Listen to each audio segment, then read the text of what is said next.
Deepak Parekh right here on ET Now. Thank you very much, Mr. Parekh, for taking time out and speaking to us this evening. What do you make of this ordinance? What's your take? Maithili here isn't very impressed, but what do you make of this ordinance?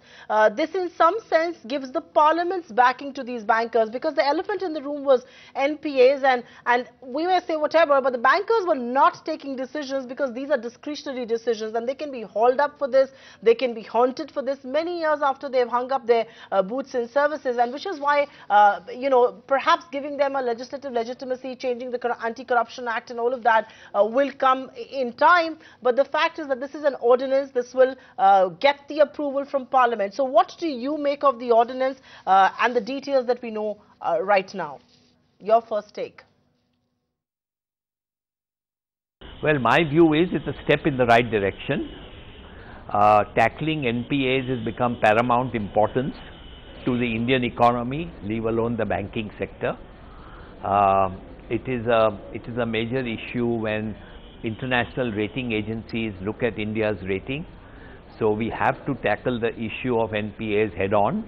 This will strengthen the Reserve Bank's arm. This will allow Reserve Bank to appoint committees, appoint other authorities, get them involved to support the banks when they want to take a haircut or when they want to write off a loan. The other opportunity this will have is that, as you know, that we have passed the new Insolvency Act. So on the Insolvency Act also, the government can ask RBI to let a company go into insolvency and distribute the residual assets after disposing them off. So I think it is much simpler. It is clear directions are now available to the companies, to the Reserve Bank, to the defaulting companies. So therefore I feel it's a move in the right direction. All right, a move in the right direction, and this comes bundled in with the Insolvency and the Bankruptcy Act. But in terms of the way forward, sir, what needs to be done to execute and implement this, to perhaps milk this best? The intent and the policy perhaps is in place, but what, according to you, needs to be done in terms of execution by banks and regulators at this stage? I think what has to be done now is really the bank boards, individual banks board will have to take this on seriously, and the management will have to take a call rather than evergreening loans for quarter after quarter. Take a hit once and for all, and the RBI will support it, the government will support it, and move on, because we have to clear this malaise from our system. All right.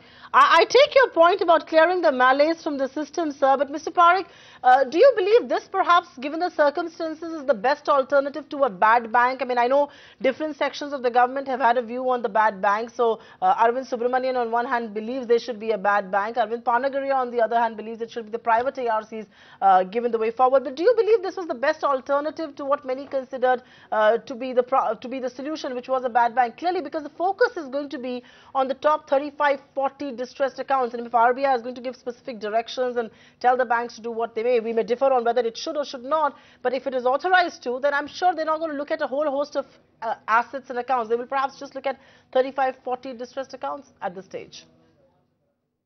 See, the bad bank, the issue was the government, rightly so, did not want to underwrite private sector losses. By a bad bank, government would have to fund the bad bank, government would have to give some government securities to it, and they certainly did not want to bail out the private sector. And therefore, the government, as I said, rightly, they were against the bad bank policy. All right. But how would you assess the near-term impact on banks and corporates especially? Because RBI is now authorized to go after bad assets, and they can, it's yet another discretionary layer that's added, and I agree with Maithili there. But the fact that RBI can give out specific directions to banks to go after those bad assets, what is the immediate impact that you assess will be on some of the large lenders who are sitting on big defaults, and of course corporates who are the makers of that default in many ways? Well, the impact on individual banks may differ. Many of them have very low capital adequacy ratios. They may need more capital. Again, the Reserve Bank and the government have come out with these perpetual bonds. Many banks have issued perpetual bonds. So they will have to shore up their capital, both Tier 1 and Tier 2. If they cannot do Tier 1, they'll have to, at least they can do Tier 2 to increase the capital adequacy ratio to take care of the losses. So I know you're in a rush, but I'm going to take one last question with you before I let you go. It's not very easy to catch you on a day like today, and it's indeed a pleasure on ET Now to have you, Mr. Parekh. You know, let's look at the big picture, the long-term impact on the Indian economy, because there are experts out there who believe resolving the NPMS in India amounts to or tantamounts to perhaps correcting the course of Indian economy. I mean, you know, what do you believe is going to be the long-term impact of this on the Indian economy? I mean, lots of ratings agencies and investors have seen the banking system as a huge overhang on things. How and do you believe with all of that set to change? It is an overhang, it is a problem, and it is an issue raised by international agencies like the World Bank.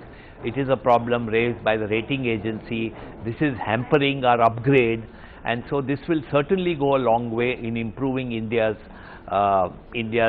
rating internationally. But execution is important, and the Reserve Bank now has all the powers to push banks to take a hard decision. All right, Reserve Bank has all the powers to push banks to take the hard decisions, and one expects banks to take the hard decisions given that the course of the Indian economy depends on these NPAs and their resolution. Thank you very, very much, Mr. Deepak Parekh, for joining us this evening. Many people believe this is a red letter day as far as the Indian economy is concerned. Thank you very much for taking time out and speaking to the channel that matters and an opinion that counts right here on this channel. Find us on Facebook at facebook.com/ETNow, and don't forget to click the like button. You can also follow us on Twitter at ETNowLive. To stay updated with all our programming, hit the subscribe button on our YouTube channel by logging on to youtube.com/ETNow.